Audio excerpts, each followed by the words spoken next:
সিজারে হবে কি নর্মালে হবে আমি এখনো কিন্তু জানি না। কাল যাবো আমি ডাক্তার দেখাতে, তখনই আমি জানতে পারবো। বাড়িঘর ছেড়ে কিন্তু অনেকদিন বাপের বাড়ি থাকতে হবে। যেই পদ্ধতিতে হোক না কেন দিন গোনা কিন্তু আমি এখন থেকেই শুরু করে দিয়েছি। আমার এখন 36 সপ্তাহ 2 দিন। কখন কি হবে এটাও কিন্তু বলা মুশকিল। আর আমি কিন্তু এখন খুব সাবধানেই আছি। রান্না বান্না কিন্তু আমি এখন করছি। আমি এখন শুধু ভাবছি আমার পেটে যে ছোট্ট প্রাণটা আছে সে আমার বুকে কবে আসবে। দু একজন মহিলা বলেছে আমি নাকি একাই মা হচ্ছে। আমার এই নাটক নাকি তাদের ভাল লাগছে। আমি তাদের উদ্দেশ্যে একটা কথাই বলবো, তোমরা আমার নাটক দেখতেও কিন্তু টাকা খরচা করছো, নেট ভরছো প্রত্যেক মাসে আমার নাটক দেখার জন্য। তোমাদের কাছে যদি মা হওয়াটা নাটক মনে হয় তাহলে নাটক। তবে আমি যেহেতু একজন ক্রিয়েটার, আমার জীবনে যা ঘটবে আমি তো তাই বলবোই। আর আমার এই ভিডিওগুলো দেখে অনেক মা বোনেরা হেল্প পায়, অনেক দিদি বোনেরা আছে যারা আমার সাথে কিন্তু মা হচ্ছে। ওদেরও 9 মাস চলছে, আমারও 9 মাস চলছে। আর আমার ভিডিও কিন্তু অনেক মানুষ দেখে। ভিডিও বানালে খারাপ কমেন্ট আসবে, তবে আমার ভিডিওতে সবসময় ভালো কমেন্টটাই বেশি, তাই আমি ওই সব খারাপ কমেন্টের দিকে নজর দিই না। তবুও দু একজনকে উত্তর দেই। মাই সবকিছু রান্না করছেন। মাকে বলেছিলাম রসুন ফোড়ন দিয়ে ডাল বানাতে, তাই মা কিন্তু রসুন ফোড়ন দিয়ে ডাল বানিয়েছে। সেন্টার থেকে আমার সমস্ত চেক আপ হয়ে গেছে, তবে 4th চেক আপটা বাকি আছে। ওনারা নাকি এটা বাড়িতে এসেই করে। 35 সপ্তাহেতে আসার কথা ছিল, তবে কোনো কারণবশত এখনো আসে। মা আজকে ডিমের ঝোল রান্না করেছে, থোড় ভাজা করেছে আর রসুন ফোড়ন দিয়ে ডাল বানিয়েছে। রান্নাগুলো কিন্তু বেশ ভালোই হয়েছে।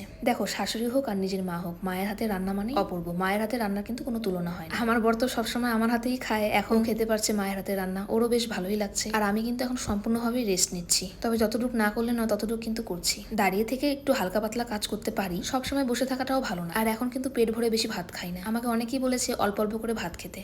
জায়গাটা এখন ছোট হয়ে গেছে, তাই আমাকে অল্প অল্প করে খেতে হবে। আর আমার কিন্তু আগাগোড়ার অভ্যাস পেট ভরে ভাত খেতে হবে, তবে এই অভ্যাসটা আমি পরিবর্তন করতে চাই। এছাড়াও পরিবর্তন করেই ফেলেছি। আজকে বাড়িতে দুপুরের দিকে মাছ হবে, এই কারণে সকালের দিকে চিংকি পুষিকে একটু শুটকি মাছ দিয়ে ভাত মেখে দিচ্ছি। ওরা সপ্তাহে 3-4 দিন খেয়ে নেয় শুটকি মাছ দিয়ে ভাত, তবে 7 দিনে কিন্তু ওরা শুটকি মাছ দিয়ে ভাত খাবে না। একটা সত্যি কথা কি, ভিউজ লাইক পেতে কিন্তু সবারই ভালো লাগে। আর আমি যে প্রেগনেন্সির ভিডিও বানিয়ে ভিউজ লাইক পাই, সেটা কিন্তু তেমন বড় ব্যাপার না। আমার আগের থেকেই ভিউজ হতো, আগের থেকেই লাইক হতো। মনের যদি পরিকল্পনা অমনই হতো তাহলে প্রথম মাস থেকেই শুরু করে দিতাম। প্রেগনেন্ট হওয়ার 5 মাস থেকে কি থোড়ি ভিডিও বানাতাম? যদিও আমি 5 মাসেও বলতাম, হালকা হালকা পেট বোঝা যাচ্ছিল, না বলেও পারলাম না। আমি একজন ক্রিয়েটার, আমি সবসময় বাড়িতে যা করি তাই তোমাদেরকে দেখাই। আমার এত বড় একটা খুশির খবর তোমাদেরকে না দিয়ে পারবো? আর একটা কথা কি, সোশ্যাল মিডিয়া থেকে না আমি অনেক কিছু করেছি, আর যাদের জন্য করতে পেরেছি তারা হলো তোমরা। তোমাদেরকে আমি খুব ভালোবাসি। আর এই সোশ্যাল মিডিয়া প্ল্যাটফর্মটা যে কি একজন ক্রিয়েটারই সেটা জানে। আমরা তো আর কোনো সময় খারাপ ভিডিও বানাইনি, তাই নেগেটিভ কমেন্টগুলো খুব চোখে ভাসে। এমনকি আমরা বেবি বাম্প নিয়ে দুজনের ছবিও তুলিনি। কাপেল যেটা ফটোশুট হয় সেটা কিন্তু করিনি। ওই ফটোশুট করলে না অনেক লাইক উঠতো, অনেক ভিউজ হতো, তবুও আমরা করিনি। আমরা সাধারণ মানুষ, বাড়িতে থেকে যা পেরেছি তাই করেছি। তবে আমার বরের একটা ইচ্ছা আছে, সেই ইচ্ছাটা পূরণ করব।